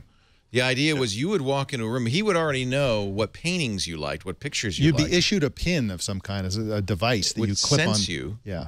And the paintings would change on the TV screens in the room to match your needs. Right. I'm afraid that I'd walk in and be some Thomas Kincaid horrible crap. Jeff They think I Jarvis, have no taste. Painter of light. I think that's kind of. I wonder. Do you think like it's been around? They put it in 15 years ago. Like it's kind of dusty and faded, and it doesn't work anymore. Right. It's kind of like a in World's the Fair. corner. It'll be like Tomorrowland at Disneyland. Welcome. I feel like. What do you think? Do you think I would like to get into Bill Gates' house now? Yeah. Right. And like just see how much of that crap they've just turned off. Yeah. It's like, that was not a good idea. Right. I'm sure that's true. It's not. It's actually not so much the guards. It's the wall and the dogs. Yeah. But if I'm working on it. Yeah. I shouldn't say that because then they're going to come to the Microsoft police. No, it's Apple that has the police. Yeah, I think Microsoft probably has police too. Just get with the program. Use a drone like everybody else. Yeah. One of Bill's books had a virtual tour of his house, says Fred Flintstone, who has a mighty nice house himself, I might add. He has to do everything with his furry feet. Google's secret weapon in the battle for the Internet of Things, speaking of IoT, academia, according to this article in Fast Company, Tina Amirtha. Google's not adverse to using university brain power for a lot of what it's doing. Maggie Johnson, Google Research's Director of Education and University Relations. They have a grant program called Open Web of Things to attract talent to the company. They've already hired a huge number of academics. Yes. They're kind of, it's almost sense. borderline brain drain situation. And, Well, they've always had more PhDs than any company in America, right? Yes. Well, there's an interesting precedent set just today that I'm forgetting his name, a former Guardian journalist who does visualization at Twitter is now also, in addition to that, a contributing editor at Vox. He's going to keep his Twitter job, but also be a contributor to Vox, which is interesting because I wonder what other media companies will think about that. Well, you're working for Vox. Are you going to give us the nice stuff or not? Yeah, really. Google's giving, we mentioned that Intel is spending, how much was it? $300 million? $300 million, yeah. To encourage diversity in technology. Google, not to be left behind, has said, oh, well, we'll give $775,000. Million. No. 1,000 million. Yeah, 1,000. Yep. That was all. They're giving it grants to Code 2040. Google. That's all. Yeah, you're right. Intel gave $300 million. Yeah. And that, I believe, was for gender diversity. This is for diversity to get more minorities into technology. I think Intel's does it all. Yeah. But, yeah. Do they? Okay. Yeah. Well, This that's is my memory, but... Code 2040 has free training programs for Black and Latino college engineering students. Great. Which is great, yeah. And I think this is the kind of thing, although it's surprising how little it is in terms of Google dollars, Google bucks, but they would love to hire more women and minorities, and it's a systemic, deep cultural problem that is more than just hiring people who, you know, and so this is a little part of it. They, you know, boosting engineering students at the college level is one tiny way to do it, but it's barely going to touch the issue as far as I'm concerned. Well, same in our industry, Mike. You know, CUNY prides itself on being diverse, and we are highly diverse, but we can never do it enough. Yeah. The problem with journalism, journalism has a special problem in that the education that you need in order to be a journalist, you can make a lot more money not being a journalist. Amen. That's exactly the problem. And so if you're from a family, if your parents immigrated from another country or something like that, and you're the one person to ever go to an American university, and you go through it all, and you have all this education, everybody's going to be disappointed if you take that vow of poverty and become a journalist. They're going to want you to go to Wall Street or go into, you know, do something where you're going to make a lot more money. So that's a big problem. Not so much in technology, but that still exists as well, because people think that everybody in Silicon Valley makes a ton of money. They don't really. You know, good engineers make pretty good money, but when you have to live in Silicon Valley and pay the cost of living, it ends up being, you know, you barely upper middle class. So it's kind of a big problem, and you know, at least they're doing something. I guess that's something that can be said. But this it's also an argument to say that, you know, break up the Silicon Valley technology ghetto and do development all around the country, which is happening. Yes, it is, and it isn't. There's a lot of that stuff going on, but there's still no substitute for that intense kind of incubator in the air kind of feel in Silicon Valley. There's a lot to be said for that. And there was a study recently that looked at the degree to which that sort of synergistic quality of the culture of Silicon Valley actually had material benefits for the success of companies and stuff like that. It is good to see it being diversified, and every week there's another article that, like, this is the next Silicon Valley, and it's, you know, Des Moines, Iowa. Well, you know, speaking of New York, and we're gonna do Twit stuff here soon, I hope. You know, we do now have a robust technology and investment scene in New York, and it does feed on itself. And there's a point of critical mass. But I think we have it now in New York. I think what's really happening that's kind of skewing the picture is that a lot of what we talk about in terms of technology is writing an app, right? And writing an app, you can write an app if you specialize in something very highly special. You can do that literally anywhere, and you can get, you know, rich. You know, a tiny minority will get rich doing it. A lot of the technology, though, that isn't writing an app, you know, it's sort of deep enterprise software or real hardware that has to integrate with other things, or, you know, get into the biotech that's happening, a lot of the food technology that's happening in Silicon Valley. That stuff is harder to do when you're, I mean, New York is, you know, Silicon Alley is, of course, is a hotbed of technology. Massachusetts, there are a lot of areas like that. But if you talk about outside of the major cities, that's something you really need to go to a place like Silicon Valley or New York City or London or someplace like that, where you can find lots of support and infrastructure, and where you can hire people. You know, a lot of it is, where are the universities that specialize in certain things? I mean, so if you look at New York, one of the things that New York is just amazing at in terms of the population there is the number of people who are in science, especially, oddly enough, science journalism. Mm-hmm. All the science journalists are in New York. And half of those really? And half of those are in Brooklyn. They all work for the New Yorker. Yes.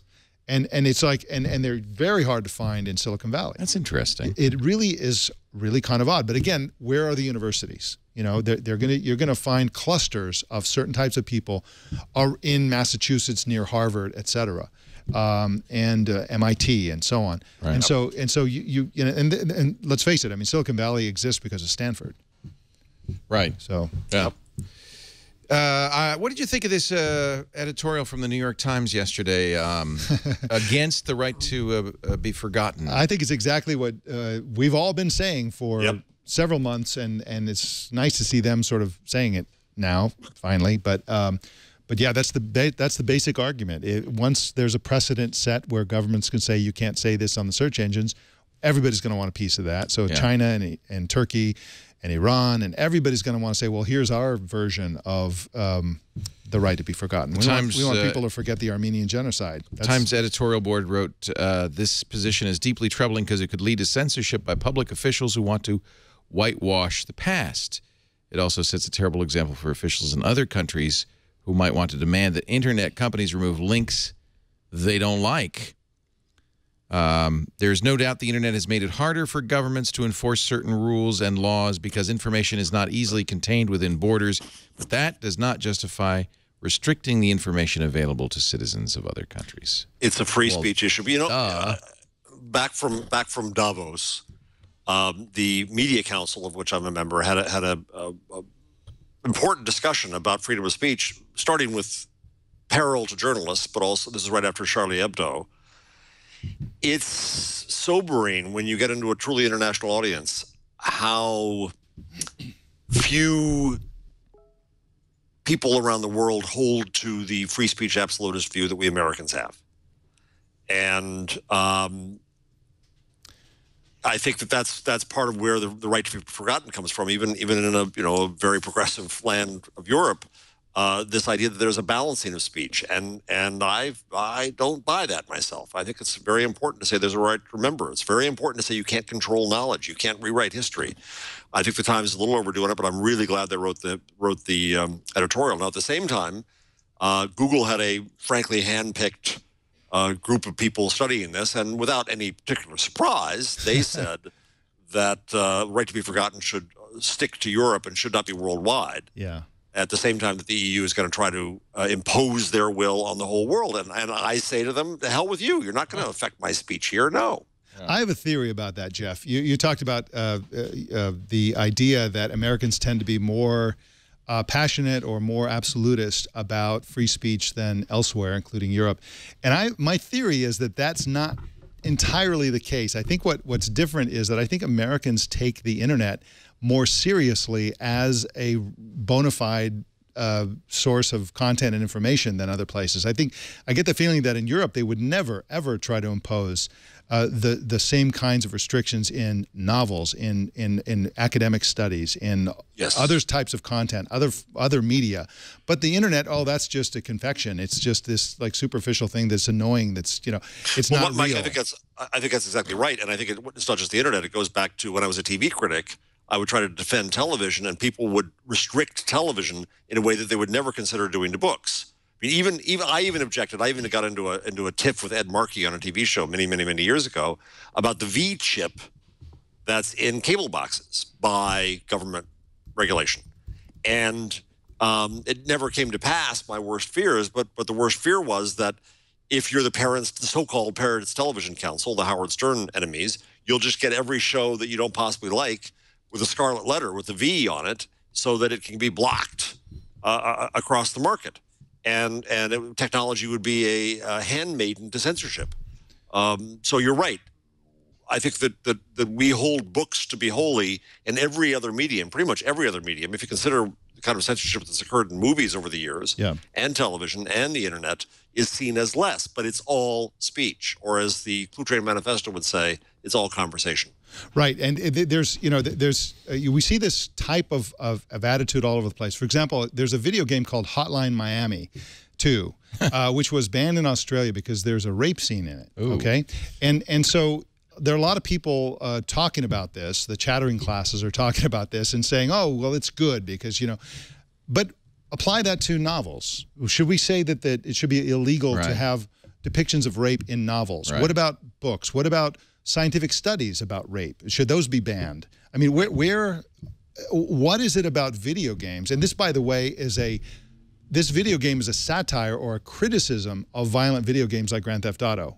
That's what the game is. It's using the video game format to sort of expose to ridiculous extremes what these games are like, and to ban it on that basically says, okay, this is not a legitimate art form, like painting. You would never put such restrictions on painters or photographers or of the older existing communications media, and this is just an ongoing issue that we're going to have to grapple with eventually. I think that the kid, and by the way, it has to be said. I mentioned that Europeans tend to not take the internet as seriously. I don't think that's the case among most European populations. That's not the people. That's the bureaucrats who are an entirely different. This is comedically bloody. This game. Yeah, it's a ridiculous.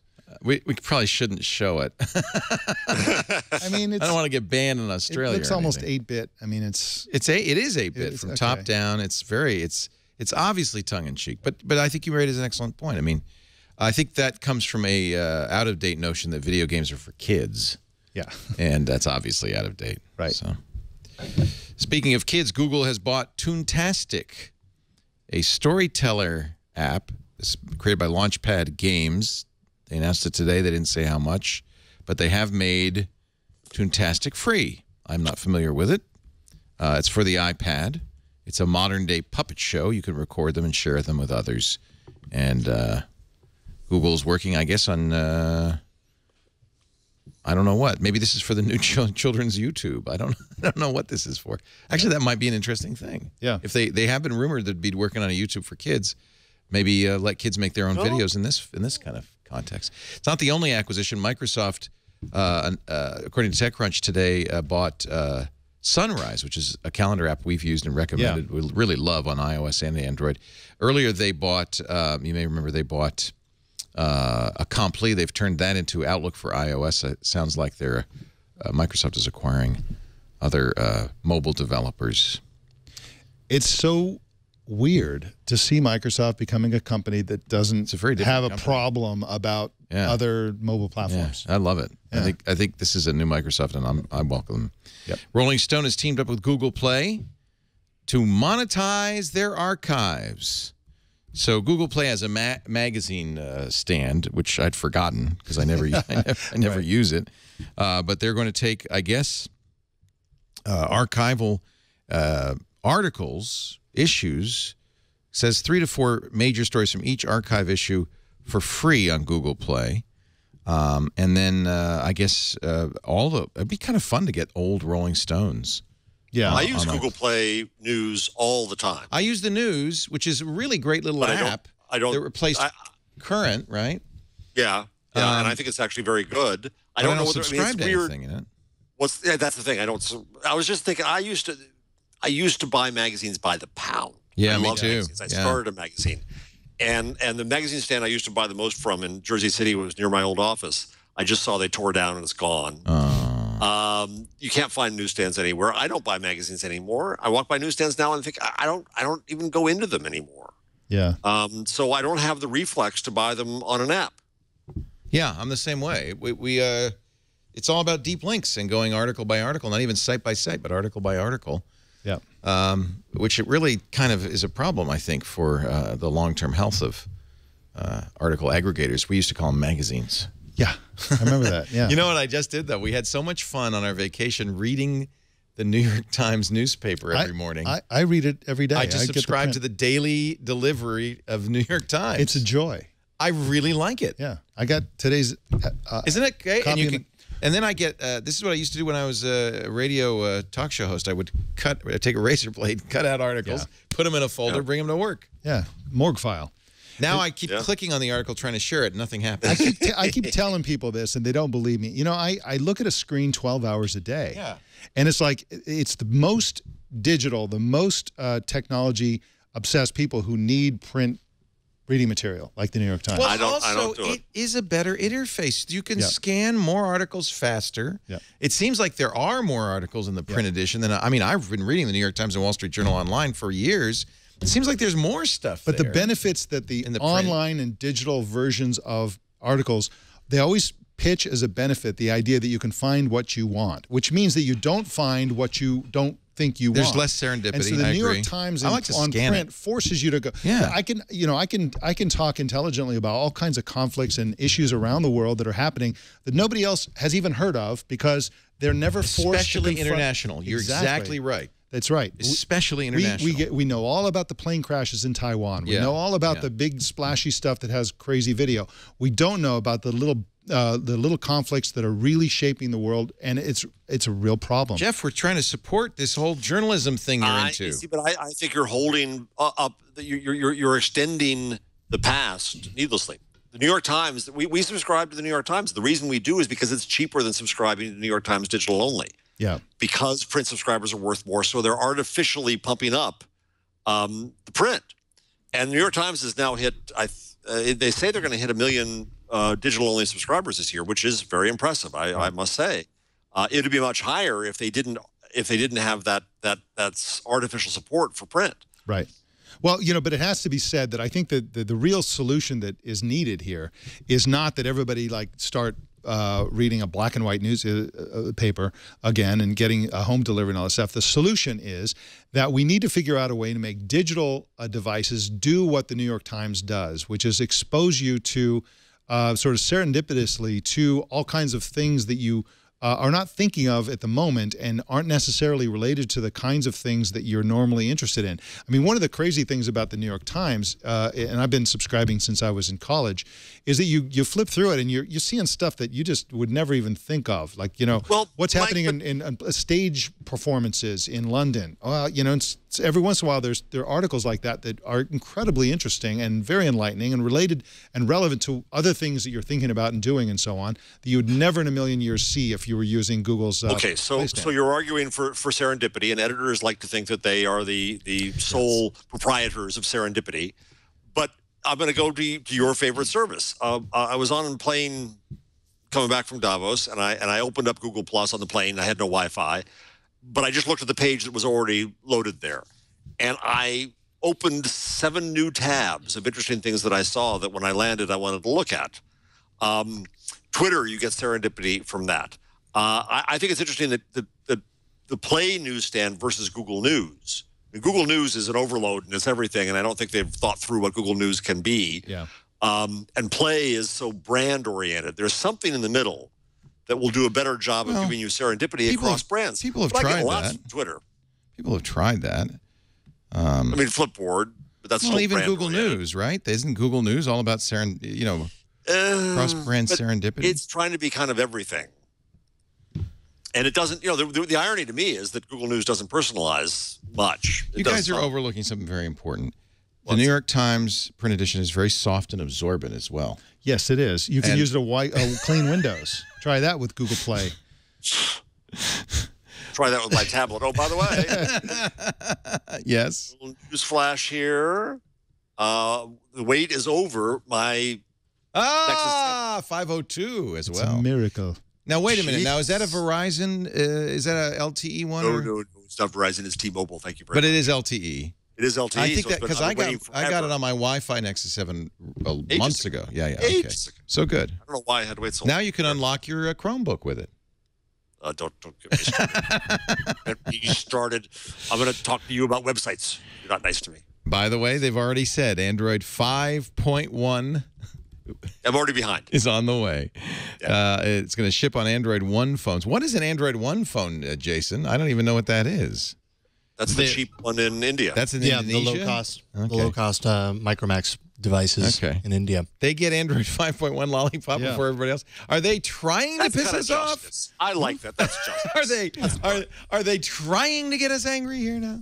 Then Nexus devices. When is it going to come? I don't know. I don't know if we have a date on that. It's out in Indonesia. There are devices running 5.1 right now. We've been doing that a lot lately. They're launching their Aura smartphone in Puerto Rico. Well, that makes sense. From what? From food trucks. No, you're kidding. Food trucks are the distribution mechanism. No, for you're kidding me. I'm not kidding. I'm going. We should do bring the Padre and everybody down there. Wait a minute. You mean you get some fried plantains and an Aura phone? I hope so. I hope so. Okay. All right, I'm done. I think we should. I don't want to talk about Cyanogen. We kind of talked about it before. Microsoft has invested money in them. There is one note from last week's show. It was after the show, I think, when we mentioned that Microsoft was investing in Cyanogen. Yeah. Okay. I was wondering why Cyanogen was so hostile to Google, and I have to say that does. Maybe now you know. Yeah. Or the other way around, Microsoft said, hey, we like these guys. They say they're going to kill Android. Yeah. Should we have a 5 seconds of silence for Radio Shack? They've been. This has been the longest goodbye in history. It's we like knew a they Hollywood were death scene, isn't it? Yeah, we knew they were running out of money. Now they're talking about selling some of their stores to Sprint. Amazon. Amazon wants to buy a handful for what, distribution centers? Distribution centers to also as little mini Apple stores to show off their hardware devices. But also mostly, pickup locations instead of having lockers, which they tried at 7-Eleven. They have one test, and I think it's Indiana, Purdue, or someplace. Purdue and Amherst, both have, and they're not tests; they're all full in. I actually think this is kind of terrible. Radio Shack was. There were thousands of stores, and it was the one place in many areas of the country where you could get electronics parts. They kind of got away from that. I think that's one of the reasons. We talked about this like 2 months ago when we first heard they were in trouble. But I feel like they missed the boat. If Radio Shack had said, no, we're going to go after the maker movement. We're going to become an electronics center, a hobbyist center. They might have survived. Becoming another place to buy a smartphone seems like a bad idea. The problem is that, we're familiar with Fry's out here. Now, Fry's is like, imagine a Radio Shack that's the size of a Costco. Yeah. And this really works, especially there's several of them in Silicon Valley. They're packed to the gills. They also sell electronics and vacuum cleaners and even in areas where people are smart enough and wired enough to buy online, they still go to brick and mortar. Exactly. The problem with Radio Shack is that they existed in an era where to have an electronic device was to tinker with it in some way or program it or whatever. And nowadays, people just want to buy this appliance and forget about it, except for the makers. And the makers, the world is so much more complex now. A store that would really serve the maker community would have to be enormous. Maybe, yeah. And Radio Shacks are tiny. Yeah. They have all these retail outlets, more than 4,000 of them. They used to have a lot more. They used to have more than 6,000. Wow. But these are tiny little stores that can't really serve, they can have soldering irons and batteries and things like that. But really, a real maker person Radio Shack's not big enough to hold all the things they might need. Unless they were 3D printing it, in which case that might make sense. Maybe this is the right end. They sell it to Sprint. They become Sprint stores, about half of them. The rest, Amazon Shack, they could call it. Why not sell it to Google? Google, you got the money. Buy these. Put all your hardware devices in there. They were going to build barges. Because they're doing all these weird things. Yeah. No, just go the straight way. Get Radio Shack. Put all your Nexus and your Nest and all everything in there. Whatever in there, and people can actually play with them. And who needs the food truck? There's an outside chance that some of these stores may become co-branded Radio Shack. And remember, Radio Shack's not going out of business. They're declaring bankruptcy. They may co-brand them with Sprint. So they become Sprint Radio Shack stores. That's a dark horse outcome. But that is one of the possibilities here that has to be mentioned. Brookstone is also evaluating, right? Brookstone's thinking about it. There's a high-tech company for you. Get the massage. Brookstone is like the next to go. Yeah, exactly. Right. Out of the frying pan into the fire. Let's take a break. When we come back, I've got a cool tool. Jeff's got a number, and we're going to let Mike find a thing. Look for your thing, Mike. It's got to be here somewhere. Where'd you see it last? You don't want to know. Our show today brought to you by lynda.com, lynda.com. I've known Linda Wyman since the Screensavers days. She is still a great educator. Was doing books on web design and creating a website. They have branched out. Oh, have they branched out. If you go to lynda.com right now, you'll see an amazing array, 4,500 courses on anything you can imagine. Web development, but also photography, visual design, business skills like negotiating, writing a resume, software training, Excel, WordPress, Photoshop. If you're a programmer, what a great place to go to expand your skills. I'm reading, studying up on the Swift programming language at lynda.com. This is my interface right here. All the courses really well produced. They all have transcriptions, which is really great. So you can search the transcription and find the part you want. They divide it up very nicely into a lot of chapters. They seamlessly stitch together, but you can jump right to, you want to know more about creating and using arrays, you can jump right to that part of the course. New courses all the time. If you want to improve your job skills, if you want to ask the boss for a raise or make yourself more marketable, if you're looking to expand your abilities in your hobby to set new financial goals, to find a better work-life balance. Lynda.com has something for everyone. Courses I'm looking at right now is SEO Fundamentals, Google Sites Essential Training, up and running with the Google Cloud platform that teaches you how to develop and host apps, websites, analyze data, create and manage cloud-based databases with Google Cloud. It is incredible. And by the way, if you're a podcaster, look at all the things you can learn: mastering, mixing, live performance, the business of music, the production of music, recording techniques, every kind of music software, every kind of recording software. This is amazing. Logic Pro 10 Essential Training. And by the way, when new stuff comes out, when Logic got updated, immediately they've got courses taught by experts in the business who happen to be great trainers too. Invest in yourself. Sign up for a free 10-day trial at lynda.com. Go to Lynda, lynda.com/twig. With your membership, you'll get unlimited access to every single course on lynda.com, including access on iOS and Android devices, new courses as they're added every week, and we've got a 10-day free trial for you. This is a good deal. lynda.com/twig.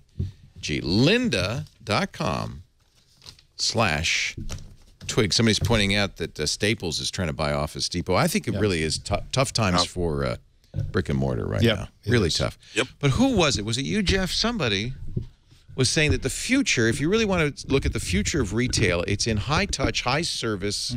It's not being a place where people go to buy stuff. It's marketing. It's about marketing. Space. It's about training. It's about creating a relationship. There's so much you can do with it. And I think about the independent bookstores that have survived. They're not trying to compete with Amazon. They're not putting every book on the shelf. They have author book signings, authors speaking. They have smart clerks who can help you find the right book. I mean, it's about service, and I think there is an opportunity still for brick and mortar. I don't see every store go to closing downtown. When was the last time you were in a Best Buy? Ages. Well, go to a Best Buy now. You're going to be amazed. Huge, gigantic space, solely limited to Samsung. Huge space to Microsoft. Small space to Google. Well, you know why that is? Because huge space to Sony. These are they basically, buy that space in the stores. It's all co-op marketing dollars. Sony says co-op marketing. That's what it is. We want to buy 150 square feet. Yep. That's what it is. But Best Buy says if you want to get your products sold, you can either put them with 18 other products in a dusty shelf that no one's paying any attention to, or you can buy set up a store. Apple did this. Well, and here's the other gold part. Standard is Apple for sure. Yeah, here's the other part of the business model. So if you go into Best Buy and you play with the Samsung phone there, Samsung doesn't care whether you buy it in Best Buy or not. Right. Samsung says this is our marketing, this is our touch opportunity to show you the thing, show you how wonderful it is. Right. And I've talked in the past. I'm involved with a retail genius named Sean Sampson, who has this vision for the future of retail. I mentioned it in public parts briefly. And he's a visionary about this stuff, and I think that's where retail goes, is toward marketing, and we're starting to see the beginnings of this. Very interesting. But retail as a whole, as an industry, becomes much smaller, far more efficient. I don't know about you, but I get frustrated every time a retail space opens up. What goes in? A bank, a bank, a bank. Yeah. And in Petaluma, it's antique store, antique store. Even the bank has an antique store. Yes. But I now work in the center of the universe, if we do say so ourselves. Times Square. I've got to walk 20 minutes to find a bookstore. I got to walk 20 minutes to find a Best Buy. That's really There's sad. nothing to browse. I used to go out at lunch hour when I was pissed off and angry, and I'd calm myself down by browsing. Record store and a bookstore and electronics store, all gone. All gone. That's really sad. It's life. But I think that's maybe because of the short-sightedness of the retailers who didn't understand what business they were in. They thought they were in the business of selling goods. Yes. Which, by the way, was a really awful business. Right. You had capital risk. You had pilferage. You had all kinds of awful things going on in retail. Low margins. Okay, Jeffrey Jarvis. Number of the week. Have I done something to anger you, boss? Jeffrey. What's your middle name? Alan. Jeffrey Allen Jarvis. You get in here. What's your what's your number of the week?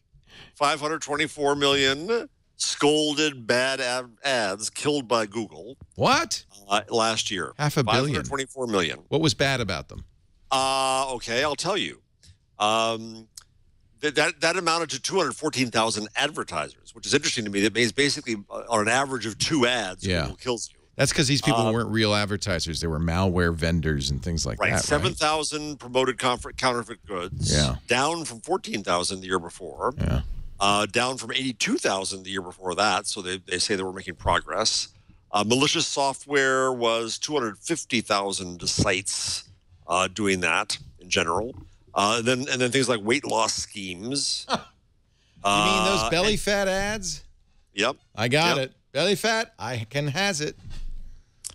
And so it's pretty amazing that, Google's the cop of the world and has to constantly worry about killing bad ads because it's bad for the Google brand. It's bad to rip off the users. Well, but they've also set up a system where you can anonymously, without any human intervention, buy an ad. So they've set it up so that bad actors have easy access.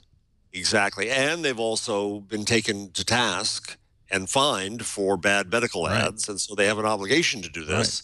But it's a cost of doing business for them. So it was something I wonder whether Matt Cutts has been involved in that.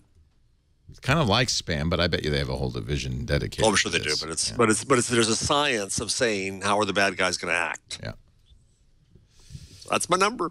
There's his number. Do you want to do a tip or should I?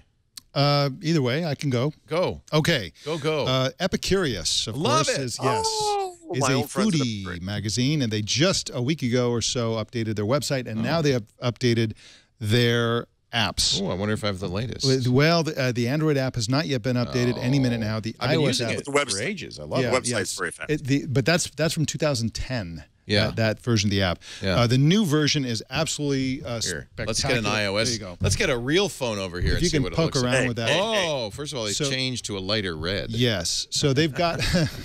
It's a very contemporary design, very high performance. All around search. Yeah, very fast. That's exactly it. It's a search that's super good. It's Google-like search. It's not Google. Is not the engine behind it, but the quality of the search. Is this Condé? It's Condé Nast, yeah. This is Condé Nast. I was there. I was part of the team at the original Epicurious years and years ago.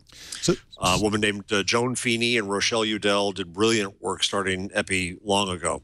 Yeah. So the idea is it's a search across a variety of Condé exactly. Yes, so if you hit the hamburger, not the actual hamburger, there you go, and go to home, you'll see that it has this. Okay, so there's I'm at home. Yeah, so there's an interface. If you hit the thing right below the search. Browse by category. Yeah, there you go. Oh, kid-friendly, quick and easy, healthy food. Lots of stuff like that. Choose they even have a ingredient. What's in season in your area. So they use what can I make with bourbon? No available recipes. Wait a minute. Here we go. 32,000. Wait a minute. Bourbon. There's 185 bourbon recipes. Chocolate fudge with bourbon. Trouble in Paradise, peach ginger and bourbon. Now, what's great about this too is that the cooks rate them, but they also modify them. They make suggestions about this. So the example these are the user reviews then. Right. Yeah. So you can, when you see ingredients you like, you can save it to your shopping list. You can get alerts on your shopping list when you're near a store that has those things. It even has. Next time you're at the store, Mike, get a tablespoon of bourbon, would you? I will do. Okay. Yeah, you can make. And it also has voice commands, so you can interact with the recipes by voice because you have like, stuff all over your hands because you're cooking. Yeah. You can talk to your phone to interact with the recipe, and it will tell you what's going on with the recipe. Lots of different categories, like you saw. This is going to be used in the Elgan home to a very good end. That's right. So this brings the recipe specifically from Bon Appetit, Self, Random House, and others. And Gourmet, may it rest in peace. And you can comment and sort of interact, so it's like a social network for people cooking, which is kind of a cool idea. There are lots of recipes. I've been using Big Oven, which is a kind of recipe aggregator, has millions of recipes, but the problem is you don't know what the quality is going to be. These are all published recipes at least, right? Well, and here's a little story from the early days of Epicurious. So we had the right to use all the recipes from Gourmet and Bon Appetit. How could you beat that? That's a good start. They were all just in print. So we had to get them retyped, and we hired well, I didn't know this at the time, but there was honest to God, ask Padre, there was a service with monks. Oh, yeah. Rather than making fruitcake, they were typists. Or illustrating Bibles. Right. Wasn't that the original? The monks, they had a scriptoria, right? Exactly. Exactly. So the monks retyped all the recipes that created Epicurious. This spicy upscale popcorn combines 2 international ingredients. Since we're on foodie stuff, have you gone to? Do you use Foodie, Mike? No. What's Foodie? Foodie is from Glam, my friends at Glam, now known as Mode. And Is it it's a website? It's an aggregation. It's a website aggregation. And it's Foodie.com. It's just people saving recipes. It's like the Pinterest of calories. Exactly. And I it's want amazing. some. It's amazing. Oh, signing up. Yeah, look at that. Some nice photography. Just want to start eating things. See, this can't be good for a diet. No. No, it's No, not. I should have a diet button. Right. It says, I'm on a diet. Only show me food. It looks disgusting. It should tie into Show me wood quantified self stuff, and it should, if you're already overweight, Right. it should just not show you this stuff. Right. Give me a break. Samoa cheesecake. This is a cheesecake that looks like a Girl Scout cookie. Hasselback sweet potatoes with Parmesan and sage. Is it named after David Hasselback? This is from This is from a site called GimmeSomeOven.com. I like it. Yeah. Homemade Foodies are marshmallows. great. Don't you love foodies? FOODIE.com. This is nice, Jeff. Isn't this? Yeah. I like it. And this is what this does is send the traffic. If you click on a recipe, you'll go to a page that's still Foodie that mentions some of the ingredients and stuff, but you don't get the whole recipe there. You only get it when you go to the creator's site. So it's a way to send traffic to the creator's sites along the way. And Glam will be doing more of this in the future. I am now a foodie member. I signed up. Look at Nice. that. Do they have another companion site called Nudie? Because I would go there too. It's a great site. You can go there and not buy clothes. There's a commerce model that isn't I really am not working. going to make this. White chocolate covered Ritz crackers. Nope, not going to make it. Not going to do it. I'm sorry, packaged food like Ritz crackers is not an ingredient. Dude, it's not an ingredient. I see. I was talking to somebody who said, oh, you would love this restaurant. They had a dessert made of Nutella. And I said, I don't go to restaurants where they take the dessert out of a jar. Yeah. Thank you. On the other hand, chocolate chip cookies in a jar. Maybe I do that. That's a gift. Mussels That's and something- Oh, hey, we got that. You got that? I got that for Christmas, It's the actually. whole thing, right? Everything you need to make it's all chocolate. the ingredients, yes. Yeah. And it looks all nifty in the jar. We haven't Isn't made that it yet, clever? but we need to make it. That's so clever. It comes with everything you need. It's kind of like a Blue Apron for chocolate chip cookies. Yeah. Look at did they put the measuring spoons? I didn't get the That's measuring what spoons. fancy. Give you a Cheapos. cookie jar. That's a little I'm going to have better. to talk to whoever gave us that gift. You're supposed to put measuring spoons. It's okay. We have tons of measuring Yeah, that's spoons. the last thing you need more of. All right, my tip. There's a genesis to this story. We had talked before about Google's App Inventor. This was a system that Google had created to make it very easy to write Android apps. Not sophisticated Android apps, but children and people like me, hobbyists, could learn how to write software and learn how to write it for Android phones and actually package their software up not only for their own phone but for sale on the Play Store. And it was a really great thing. Google gave it up. They gave it to MIT. MIT has released App Inventor 2. And I've been looking to write an app for a Nexus 7 tablet that would help me with a radio show. And I downloaded the new Google, integrated development engine and all this stuff. And it was just like, oh, please. It was way over my head. I said, I don't have time to learn all this stuff. So I downloaded this, and this is the coolest thing ever, and everybody's got to try this. It's called, it's free. If you go to appinventor.mit.edu, you create new projects. I'll show you. I have a few projects. They have pretty good tutorials. In fact, this is the first tutorial. I'll show you this one. It's called Talk to Me. And the first thing you're going to do is you're going to connect to your phone. Now, I don't know why but here, if you can, I don't know if you can see my phone.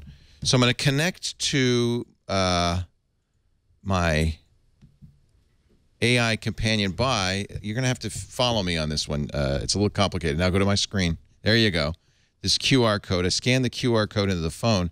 Now it's given me a code. We're both on the same Wi-Fi.